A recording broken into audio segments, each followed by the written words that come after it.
Very good చించరామయ్య. నేను ప్రారంభించిన ప్రతి వ్యాపారంలో వేలకు వేల లాభాలు రావడానికి కారణం ఒక విధంగా నువ్వు బ్రహ్మాజీ అనయ్య. మేనేజర్గా నువ్వు, అసిస్టెంట్ మేనేజర్గా తను చేసిన కృషి వల్లనే మన వ్యాపారం అభివృద్ధి చెందిందని చెప్పాలి. అదేంటండి, ఏదో మాకు తోచిన పద్ధతిలో నడుపు పోతాను. కానీ ఏదో నా ఆనందం కొద్దీ ఈ డబ్బు కానుగ్గా ఇస్తున్నా. ఆ ఇచ్చేదేదో అమ్మాయి గారి చేత్తో ఇప్పిస్తే ఆనందంగా ఉంటుంది. నీ చేత్తో ఇయ్యమ్మా. ఇవ్వమ్మా.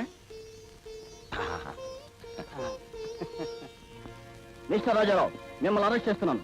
ఇన్స్పెక్టర్, ఏమిటి మీరనేది? అరెస్ట్ కావాల్సినంత నేరం నేనేం చేశాను? ప్రతి వ్యాపారం పేరుతో మీరు మత్తు పదార్థాలు స్మగ్లింగ్ చేస్తున్నారని మాకు తెలిసి మీ గోడం పైన రైడింగ్ చేశాం. అక్కడ మాకు ఇవి దొరికాయి. వీటికేమిటి మీ సమాధానం? ఘోరం, దారుణం. మా రాజారావు బాబు గారు స్మగ్లింగ్ చేయడమా? ఇందులో ఏదో కుట్ర ఉంది ఇన్స్పెక్టర్ గారు. ఇన్స్పెక్టర్, అబద్ధాలతో అన్యాయంగా నింద వేస్తే సహించేది లేదు. అయితే ఏం చేస్తారు?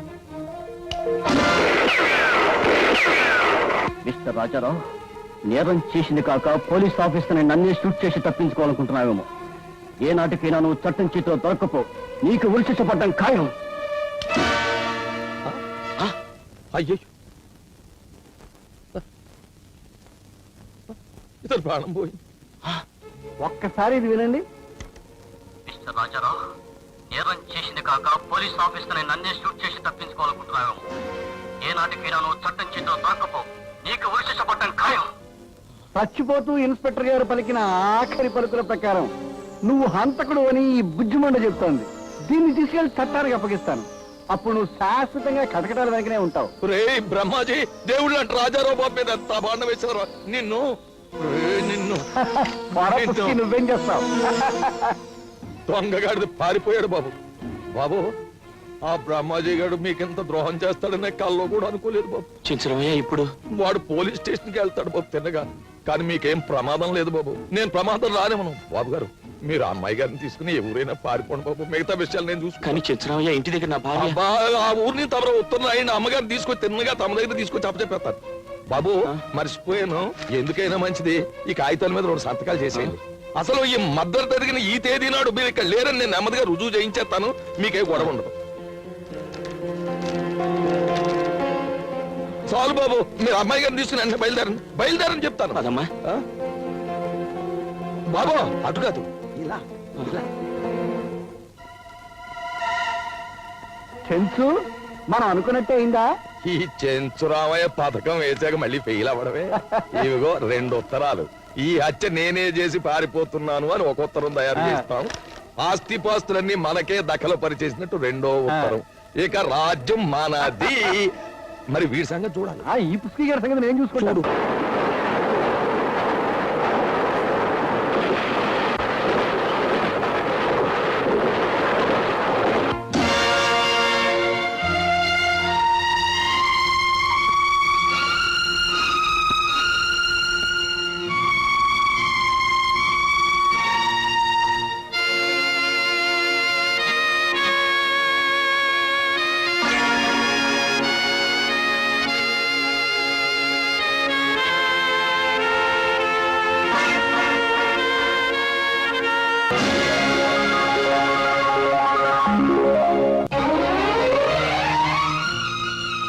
అందరికీ స్వాగతం, సుస్వాగతం.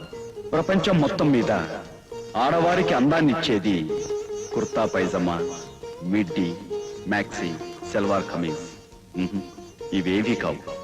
ఆడతనానికి నిండుదనాన్నిచ్చేది చీర మాత్రమే.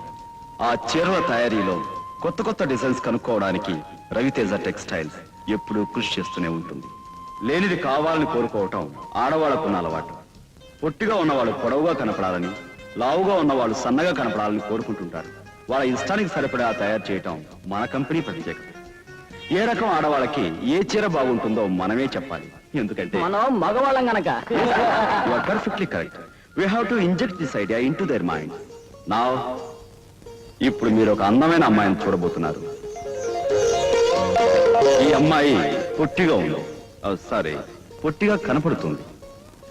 ఇదే అమ్మాయి వేరే డిజైన్ చీర కట్టుకుంటే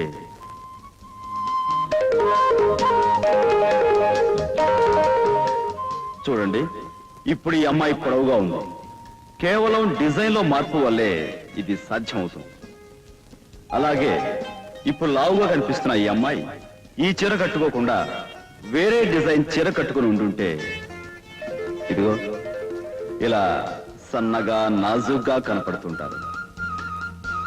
సో ఫ్రెండ్స్, ఏ జాతి స్త్రీనైనా పద్మిని జాతి స్త్రీలా చూపించడమే మన రవితేజ టెక్స్టైల్స్ ప్రత్యేకత. కేవలం చీరలు తయారు చేయడమే కాదు, ఎక్కడ చూసినా మన చీరలే కనిపించాలి.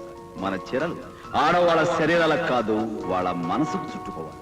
మన్నికకు అందానికి అన్ని చీరల్లోనూ నేను ఎన్నిక చేసేది రవితేజ చీరల్నే. అందుకు కారణం అవి ఆడవాళ్లకు కొత్త అందాల్ని, కొత్త శోభని కలిగిస్తాయి. కనుక రవితేజ చీరల్నే వాడండి. దించండి, అద్దాలు దించండి, దించండి, అద్దాలు దించండి. ఆ మహత్తరమైన దృశ్యం చూసి ఆనందించండి. ఇదిగో తిమ్మాజీ, మన బోర్డులు కిందికి దిగిపోతుంటే అది నీకు మహత్తర దృశ్యంగా కనిపిస్తుంది. నిన్ను తాకాలయ్యా. మన బోర్డులు కిందకి దిగడం మాట అలా ఉంచు. ఆ రవితేజ గారి బోర్డులు మీదకి వెళ్ళిపోతున్నాయి. మీదకి వెళ్ళిపోనివ్వండి. ఆ బోర్డులు చూసే కడుపు నిండిపోతుంది. ఆ అక్షరాలు ఎంత ముచ్చలుగా ఉన్నాయండి. నోరు ముయ్యరా. మనం బొచ్చెలు చేత్తో పట్టుకుని అడుగు తినే రోజు వస్తున్నందుకు బాధపడక అపోజిషన్ వాళ్ళు అలా పొగుడతావే. ముందు కారెక్కు. నా మీద ఎగడం దేనికండి? ఆ రవితేజ గారి బిజినెస్ ఎలా దెబ్బతీయాలని ఆలోచించుకోవాలి కానీ నేను ఐడియా లేవునా? ఇద్దు గాని ముందు కారెక్కు. పోలింగ్ ఎదరుంది. దా దా. కోయంబత్తూరు నుంచి మన రా మెటీరియల్ వచ్చేసిందండి. వచ్చేసింది సార్. గుడ్. సార్, హలో, ఏమిటి చందా కోసం వచ్చారా? అవును సార్, మాకు మీ ఆటోగ్రాఫ్ కావాలి సార్. ఆటోగ్రాఫా? దేనికమ్మా? నేను దేశ నాయకుడిని కాను, సినిమా స్టార్ని కాను, స్పోర్ట్స్ మెన్ని కాను. After all I'm a business man. మా ఆడపిల్లల్లో వాళ్ళకంటే మీకే ఎక్కువ పాపులారిటీ ఉంది సార్. మీ డిజైన్ శారీస్ అంటే మాకు చాలా ఇష్టం sir. Autograph sir, autograph sir. Okay okay, చూడండి వీళ్ళకి కావాల్సిన డొనేషన్స్ Okay, పంపించండి. సార్, మీకు మ్యారేజ్ అయిందా సార్? అయిందమ్మా. ఆడవాళ్లకు మతిపోగొట్టే డిజైన్ సృష్టించే మిమ్మల్ని కట్టుకున్న ఆవిడెవరో చాలా అదృష్టవంతురాలు.